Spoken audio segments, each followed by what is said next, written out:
Odundun ti dé, ọmọ asọ̀lúdẹ̀rọ̀. Odundun wọlé, ìbẹ̀rùbojo dé báwọn oníṣẹ́ ibi. Àkọlé eléyìí tá a mú wá lọ́tẹ̀ yìí òun la pè ní Odundun.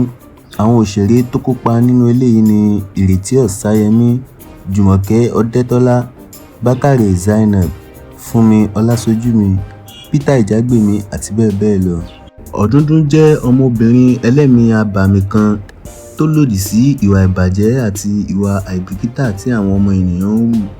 Lẹ́yìn tí àwọn obìnrin mẹ́ta kan kóra wọn jọ tí wọ́n pinnu láti wá ọ̀nà àbáyọ sí ọ̀rọ̀ ìgbésí ayé wọn, wọ́n sáré ọlà ní ọ̀nà tí kò tọ́, eléyìí tí ó sì mú Odundun láti fi ìyà jẹ wọ́n.